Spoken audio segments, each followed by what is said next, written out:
Antes de iniciarte en la santería, deberías escuchar este artículo. Si quieres iniciarte en la santería, hay cosas que es recomendable que sepas. No es prudente ni inteligente ir a buscar un camino de crecimiento espiritual que no tienes idea de cómo es. Y sería una pena que te iniciaras en un culto pensando que es una cosa cuando en realidad es otra. Muchas cosas se dicen de la santería, que si los santeros son grandes adivinos, que si ellos hacen encantamientos, embrujos y amarres.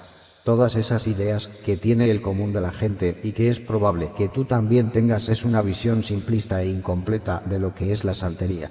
La santería, como seguramente ya sabes, recoge la cosmovisión de una cultura del occidente africano que se conoce como Yoruba.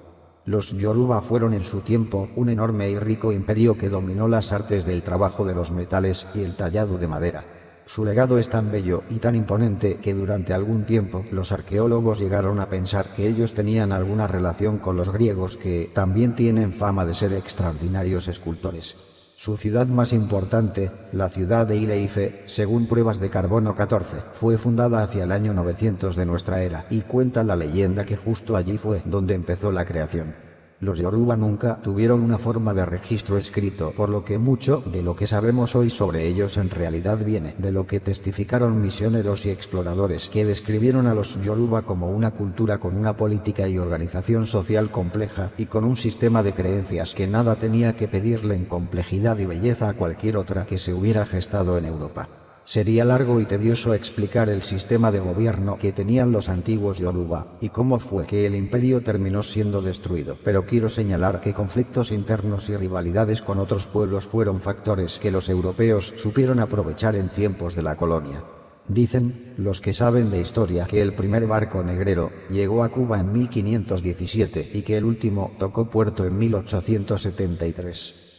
Durante más de 350 años, el crecimiento de la industria de la caña de azúcar, del café y del tabaco se mantuvo a partir de la sangre y del dolor de más de 1,300,000 personas que fueron arrancadas de su tierra para ser llevadas a un mundo completamente desconocido. Y esas son las cifras oficiales, porque el comercio ilegal de brazos humanos siempre, sin datos y registros certeros, contribuyó a la injusticia.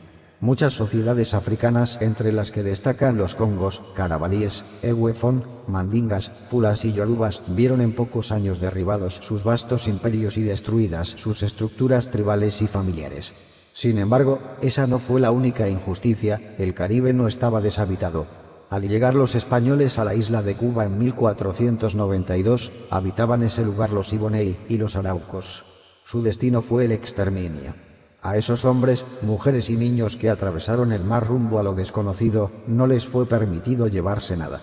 Pero en su cabeza se llevaron al nuevo mundo una forma de pensar y de ser que el europeo renacentista nunca alcanzó a entender, y si un día llegas a convertirte en santero, te vas a convertir en sacerdote de un culto, pero también en un orgulloso heredero de ese patrimonio inmaterial que se salvó de una forma milagrosa y que no puedes dejar morir. La santería lleva en su nombre la historia de cómo esas personas resistieron la conquista cultural y de cómo, usando todo su ingenio, supieron adaptar sus formas de ser y de hacer a las condiciones que la esclavitud les impuso. Te vas a encontrar a muchos que te van a decir que la santería es un culto africano. Eso es verdad solo parcialmente, debido a que aunque es cierto que los arquitectos del culto fueron de hecho africanos esclavizados, hubo tres tipos de sincretismo que dieron forma al culto que hoy practicamos y en el que te quieres iniciar. 1. En primer lugar está el sincretismo intraafricano, que podemos dividir en dos. El que se dio dentro del mismo continente africano por la influencia de unos imperios sobre otros y el que ocurrió en América. Como ejemplo de influencia entre imperios podemos citar que el culto a Egungun, o sea los ancestros, y la introducción del oráculo de Ifá al imperio Yoruba, que ocurrió solo después de la invasión Nupe hacia 1550. El otro sincretismo, el que se dio en América, surgió porque, como te comenté hace un momento, no solo los Yoruba fueron víctimas de la trata. Muchos pueblos con religiones diferentes tuvieron que encontrar la forma de convivir en los barcos primeramente y en las bodegas, ingenios y plantaciones después. Esta convivencia forzada y mutua influencia transformó el culto original de los Yoruba, pues terminaron por anexar al edificio simbólico y ritual de su religión elementos que eran ajenos a su cultura. La forma más sencilla de verlo es la costumbre que se tiene hasta el día de hoy de que una persona puede practicar más de una religión al mismo tiempo. Hoy es común que el iniciado en santería practica al mismo tiempo otras reglas como el palo monte o el espiritismo con los obvios préstamos conceptuales y rituales que terminaron por gestarse. 2. La segunda forma de sincretismo, que es además una de las más ignoradas, es la que se dio entre las culturas originarias del Caribe con los recién llegados africanos. Aunque la población nativa del Caribe fue exterminada, aún el día de hoy es posible encontrar vocablos que se usan comúnmente en el culto y que no tienen un origen africano, sino caribeño. Palabras como jimaguas, gemelos, manigua, conjunto espeso de plantas tropicales, batea, recipiente de madera en donde se guardaban los alimentos, son legado de estas culturas que trataron de ser borradas de la faz de la tierra. Por otro lado, el café, el maíz y el tabaco en los primeros años de la trata eran cultivos completamente desconocidos en África debido a que son plantas nativas de América. Hoy el maíz, el café y el tabaco se utilizan con propósitos rituales en el culto. Ello sin mencionar que existen registros que dan fe de que los negros cimarrón es una palabra para decir fugitivo, adoptaron durante algún tiempo los lugares sagrados de los nativos caribeños para hacer ellos sus propios cultos. 3. La última forma de sincretismo es de hecho la más famosa y la que le da la santería su nombre. Consistió en la equiparación de las deidades africanas con la iconografía católica, lo que originó un culto cruzado que terminó por tener elementos de ambas prácticas. Hoy muchos religiosos, los más ortodoxos, ven con muy malos ojos esta última forma de sincretismo. Sin embargo, hay que reconocer que fue gracias a esta hábil maniobra que el culto pudo sobrevivir hasta nuestros días. Notarás entonces que aunque a muchos no les guste admitirlo, el culto no tiene únicamente raíces africanas. La santería es el resultado del encuentro de tres mundos: el mundo africano con el mundo europeo y estos dos con el mundo americano. Seguramente en este momento te estarás preguntando si existe algún culto africano que se haya mantenido sin influencias externas desde tiempos de la trata hasta nuestros días. Esa pregunta es un tema controvertido y de continuo debate, pues existe una corriente de religiosos que intenta regresar a los cultos tradicionales. En mi opinión, no quiero ser la última palabra, es mi opinión personal, y ya, regresar a un culto ancestral en realidad es muy difícil, porque aunado a que no hay registros sobre cómo eran las ceremonias africanas tradicionales debido a que los Yoruba no escribían, habría que agregar que mientras los africanos eran esclavizados en América, en África se expandían misiones de conquista musulmanas y misiones de evangelización católicas. Hoy los territorios que ocupaban los Yoruba son considerados territorios musulmanes, lo que implica que, si es que queda algún culto tradicional en la zona, este necesariamente ha sido influido por una mayoría islámica que habita el lugar, más o menos del mismo modo que los pueblos indígenas americanos hoy se encuentran influidos por el catolicismo. ¿En qué creen los santeros?, me preguntarás. Voy a tratar de hacer un bosquejo básico de las cosas en las que se cree el culto, pero te adelanto que es solo un bosquejo para darle una noción básica a aquellos que se acercan por primera vez al tema. Pero el culto en general es lo suficientemente amplio para requerir años de estudio y muchas de las ceremonias son secretas incluso entre los propios creyentes, por lo que deberías de desconfiar de aquellos que se autoproclaman expertos en el culto. En mi opinión, muy pocos pueden llamarse de esa forma. La santería, por supuesto, cree en Dios. Y aunque parezca lo contrario, la santería es un culto monoteísta. El dios del culto es Olofi. Pero esta deidad tiene otras manifestaciones, por lo que es conocido también como Olodumare, creador de vida, y Olorun, que es la energía vital del sol. Olofi no tiene una traducción propiamente dicha, debido a que una deidad es por definición propia e inconcebible. Olodumare, por otro lado, viene de Olo, que significa dueño, Odu, que significa mundo, y Mare, que significa donde regresamos. Por consiguiente, Olodumare es el dueño del mundo donde regresamos. De allí podrás intuir que la santería efectivamente cree en una vida después de la muerte. Olorun, por otra parte, viene de dos vocablos: Olo, que como ya sabes significa dueño, y Orun, que por un lado significa cielo, pero con acento, Orun significa sol. De allí que sea el dueño del cielo, pero que también se le vincule al sol. El mito de creación cuenta que en el principio hubo un mundo donde reinaba el caos y estaba completamente desorganizado. Este mundo primigenio es conocido como Ire. El ser supremo que vivía en el cielo, Orun, le dio orden a Ile, o sea, a ese mundo caótico, para crear la tierra en donde viven hoy los hombres, el Aye. Ello implica que hoy hay dos mundos: Orun, que es el cielo, en donde vive lo divino, y Aye, que es el mundo terreno y de los hombres. Sin embargo, el Ser Supremo era muy grande y muy puro como para quedarse demasiado tiempo en el Aye o la tierra, por eso se alejó de la creación. Sin embargo, los seres humanos no estamos desprotegidos. Antes de retirarse, el Ser Supremo tuvo el cuidado de dejar a unas entidades denominadas orisas que actúan como vínculo entre él y el mundo. Los orisas tienen dos funciones básicas. En primer lugar, actúan como vínculo entre Orun y Aye, o sea, son un puente entre el mundo de lo divino y el mundo de lo terreno. Por ese motivo, en algunas ocasiones te vas a encontrar que les llegan a decir santos. Esto se debe a dos cosas: en primer lugar, a la equiparación que se hizo entre cada orisa con un santo de la Iglesia Católica, y en segundo lugar, a que los santos católicos, al igual que los orisas, actúan de mediadores entre el Ser Supremo y los hombres. Otra función que tienen los orisas es encarnar las distintas fuerzas de la naturaleza. Por ese motivo encontrarás, a medida que te adentres en el culto, que cada orisa estará representado por elementos naturales. Por ejemplo, Yemaya será dueña de los mares, Osun de los ríos, Ogun de los metales, Angayu de los volcanes y un larguísimo etcétera. Los orisas además encarnan una doble dimensión. Por un lado encarnan elementos naturales, pero por otro también representan arquetipos de comportamiento humano. Esto es, pueden representar características humanas como enojo, tristeza, valor o paciencia.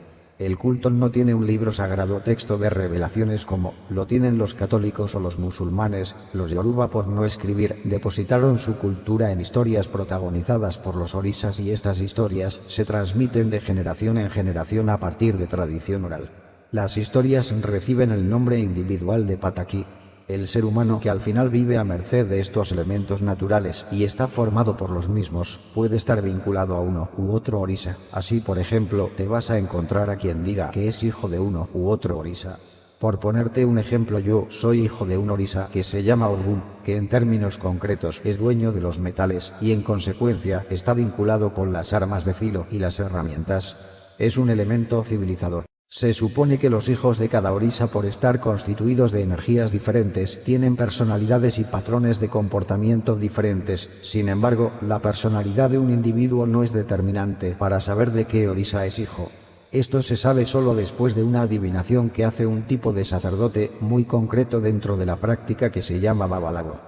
Así que si un día alguien te dice que eres hijo de tal o cual orisa solo por tu personalidad, sin una ceremonia y una adivinación de por medio, es probable que o bien quien te lo dice está especulando solamente, o bien te están tratando de ver la cara. Los orisas viven en varios lugares al mismo tiempo.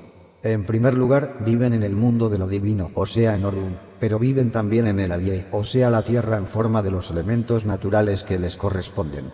Así, un río no es solo un río, sino una entidad sagrada, y un cuchillo, por ejemplo, no es solo un cuchillo, sino el orisa mismo a quien pertenecen. Obviamente esto sucede con los volcanes, las montañas, los mares, los rayos y un larguísimo etcétera. Los orisas en el Aye viven también en las cabezas de sus hijos. Para los santeros, la cabeza es la zona más importante del cuerpo porque allí está su conciencia, pero también reside el orisa correspondiente. Por eso, conforme vayas adentrándote en el culto, notarás que hay ceremonias que consisten en ponerte diferentes artículos religiosos en la cabeza. Después de todo, tú eres la entidad que habita tu cuerpo y esa entidad reside en tu cabeza. El orisa, que al final es parte de ti, reside exactamente en el mismo lugar. El último lugar a donde reside un orisa es en algunos elementos sagrados que los religiosos guardan con celo dentro de diferentes recipientes del color representativo de cada orisa. Los objetos que hay dentro de los recipientes están lejos de las miradas de los no iniciados y solo les son revelados a aquellos que han ido pasando las ceremonias para confiarles el secreto. La costumbre de guardar los secretos en soperas data de la época de la colonia, en donde parte del trabajo de los esclavos era mantener en orden los trastos de las cocinas de los europeos. Por ese motivo nadie sospechaba de una sopera que además por regla general se guardaba en lugares altos en la cocina. Era, por así decirlo, una forma de tener al orisa en un lugar privilegiado y al mismo tiempo oculto de los ojos indiscretos. No todos los orisas se guardan en soperas, existen algunos que deben guardarse en recipientes de madera que se llaman bateas, que como te explicaba arriba eran los recipientes donde guardaban su comida los nativos del Caribe. De esto creo que no te costará trabajo entender que hay una relación directa entre los alimentos y los orisas. Esta relación se puede ver también en la cocción e ingesta de animales que son sacrificados a los mismos. Entenderás que por ser secretos los objetos que hay dentro de las soperas no puedo hablar mucho en un texto así sobre ellos, pero lo que sí te puedo adelantar es que dentro de cada uno de esos recipientes hay objetos vinculados al orisa que representa. Por ejemplo, un orisa que represente un río tendrá dentro de sus fundamentos, entre otras cosas, piedras extraídas de un río y agua del mismo río, mientras que un orisa que representa los metales tendrá obviamente, entre otras cosas, piezas de metal, y un orisa que representa los mares tendrá en su fundamento, entre otras cosas, una pequeña figura en forma de luna. En tanto, hay un vínculo entre los mares y la luna por medio de las mareas y rocas obtenidas del mar. Cada uno de los orisas tiene una forma diferente de ser tratado y de ser atendido, y se tiene que estudiar mucho para saber cuáles son los detalles finos de estas atenciones para poder ofrendarle a cada uno las cosas que son del agrado de cada quien. Este tipo de conocimiento no se logra en 2 días y se entiende que cometer equivocaciones en estas atenciones puede desencadenar situaciones desfavorables para la persona que no conoce bien el ritual. Así, por ejemplo, a una deidad que representa virilidad no se le puede sacrificar jamás un animal hembra, u otro que en su pataki fue ofendido y corrido con agua no deberá jamás estar en contacto con este elemento y se prefiere darle vino. En términos generales, hay 2 formas de atender a los orisas dependiendo de lo que se pretenda. Si lo que se quiere es agasajarlos, la atención se llama adimu, pero si lo que se quiere es pedirles algo, entonces lo que se hace es un engo. Por ejemplo, suponte que te pasó algo muy bueno y quieres agradecerle a tu orisa, o más probablemente al que está en la casa del santero que consultas, tu padrino. Y para hacerlo llevas unas velas y unas frutas a manera de ofrenda. Ese acto se llama adimu. Ahora bien, imagínate que estás metido en un problema y llevas esas mismas velas y frutas con el fin de pedir una mejora en tu vida. Ese acto le llama ego.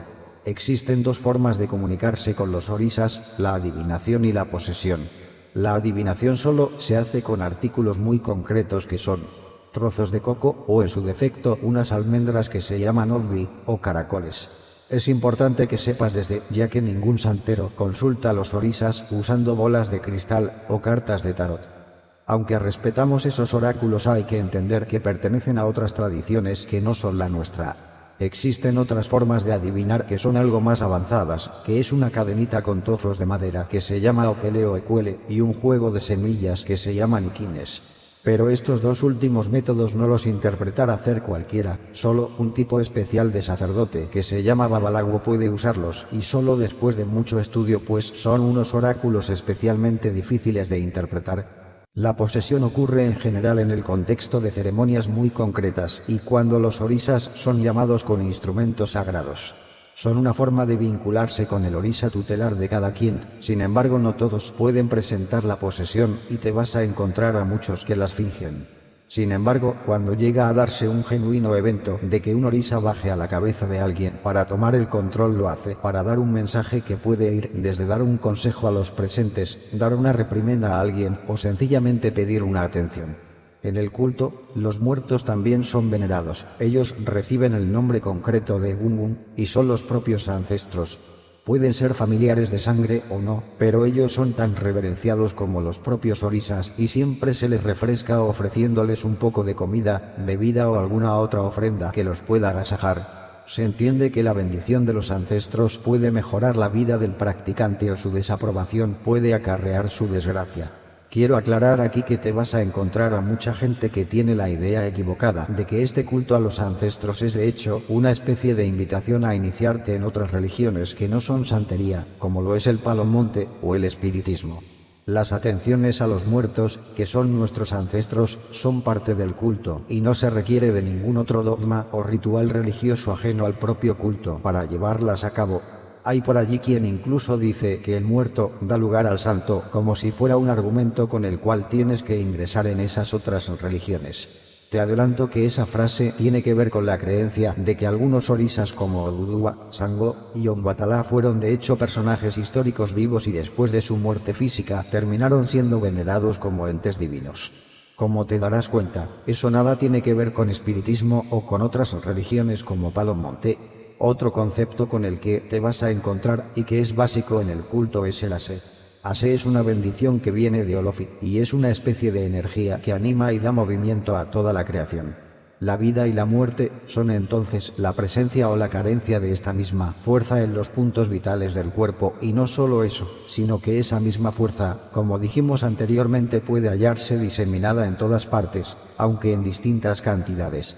Por ejemplo, un árbol tiene mucha más fuerza vital que una espiga, y un león tendrá más fuerza vital que una rata de campo, y un orisa tendrá más que una persona. La cantidad de fuerza vital es variable y no siempre corresponde con el tamaño de las cosas.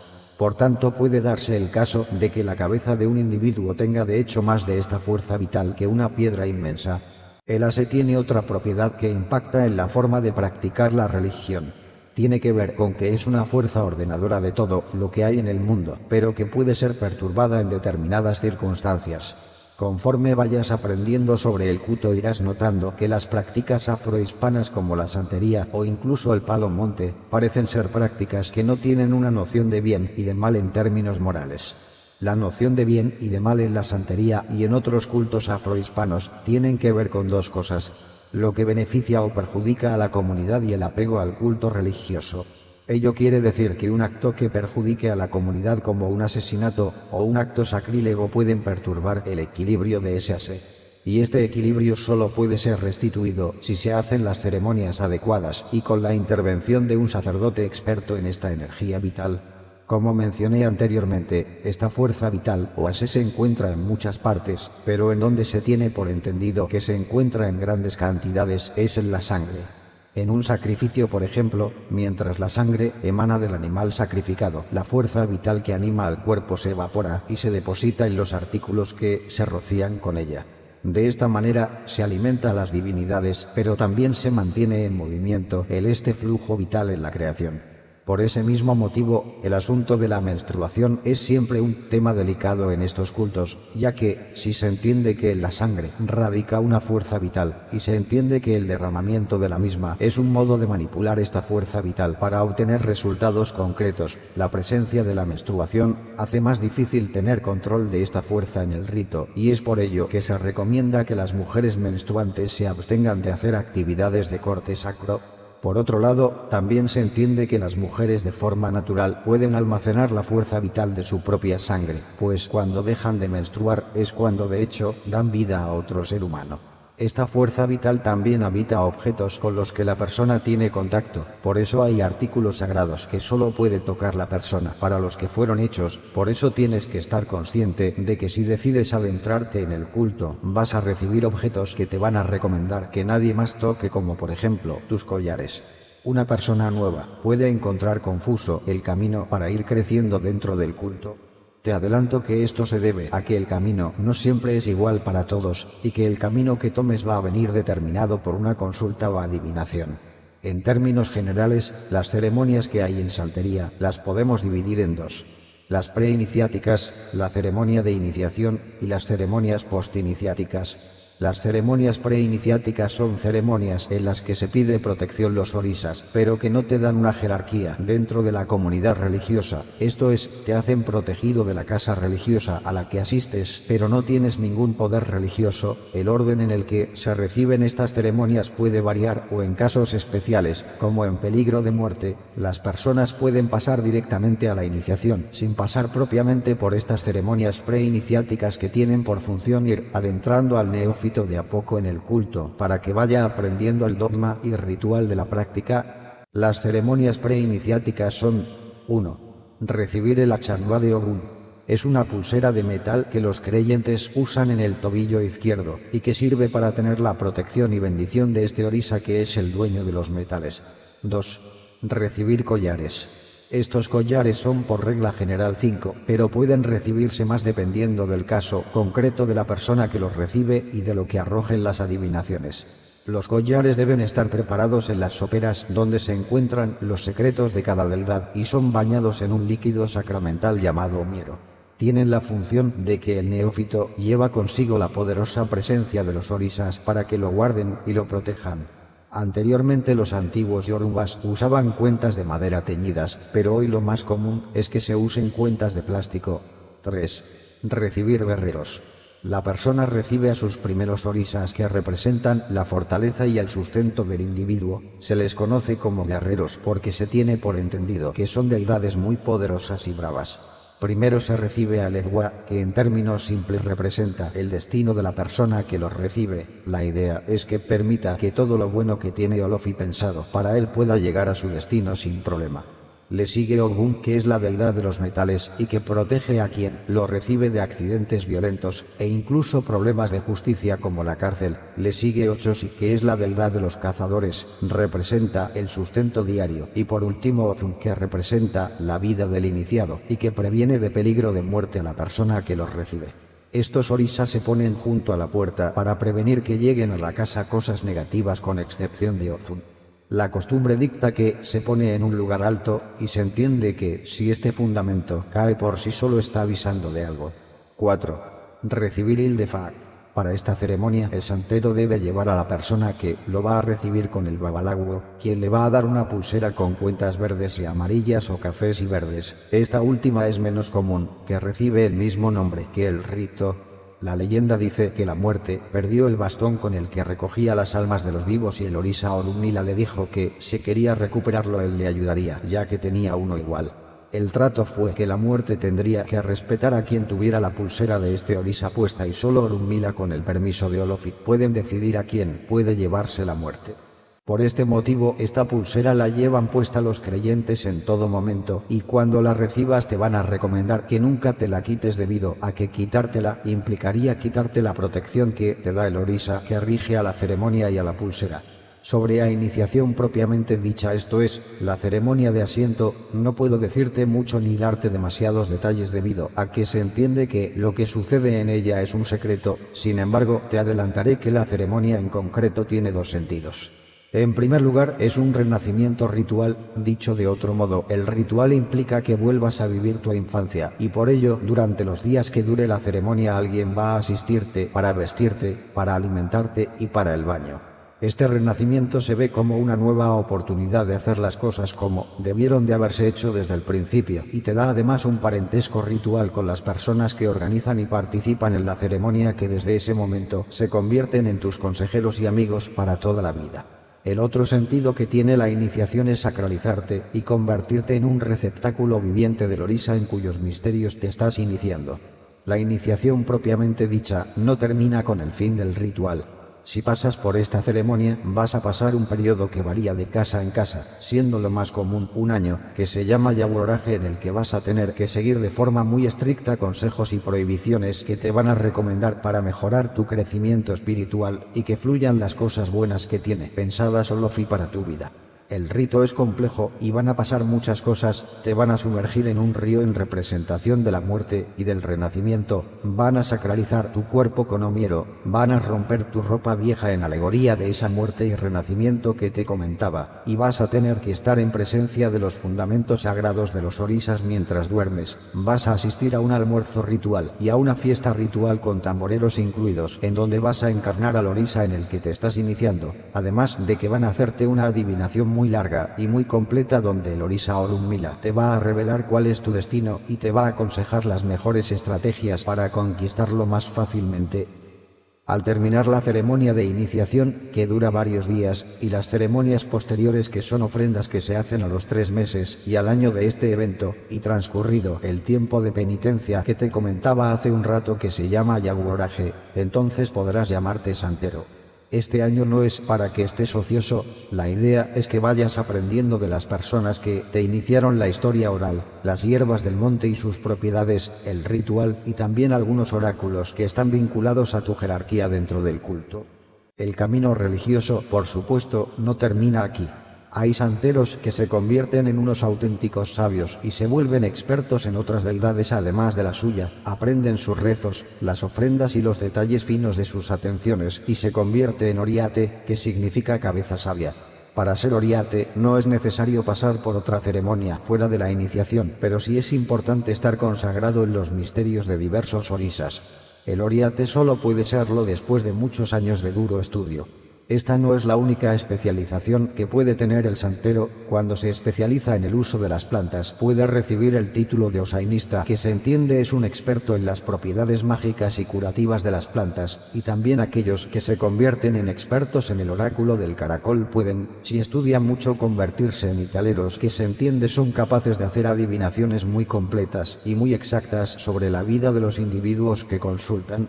El último escalón y el rango más alto en el culto es el babalawoo, que es un sacerdocio especial dedicado a Orunmila, que es el orisa de la adivinación. No todos pueden llegar a serlo. Este paso está dictado por la adivinación, que se hace con un oráculo especial. Es la máxima jerarquía dentro del culto, y se entiende que es un experto en las historias y mitos que componen la historia oral del culto, además de dominar, como te mencioné anteriormente, oráculos muy complejos que tienen cifrado todo un sistema de signos que se llaman Odum. La comunicación de los babalawos con el mundo de lo espiritual es solo a través de los oráculos, y ellos no entran en posesión nunca. Como seguramente te habrás dado cuenta, el culto en el que estás por iniciarte es un culto complejo y rico que tiene una riqueza simbólica y cultural digna de estudiarse y de ser transmitida. Sería triste que vieras en un culto tan rico solo una forma de vivir cómodamente y abusar engañando a quien va a acercarse a ti esperando que le ayudes a mejorar su vida. Muchos se acercan a la santería esperando aprender a hacer trabajos, hechizos y conjuros para resolver su vida. Pero antes de que formes parte de una casa religiosa o de que recibas un collar o cualquier ceremonia, quisiera compartirte que la santería es mucho más que solo eso. Quisiera que entendieras que es tonto, injusto y una lástima reducir un modo de ver la vida de una cultura que se negó a morir a un montón de recetas para pedirle cosas a deidades afrohispanas.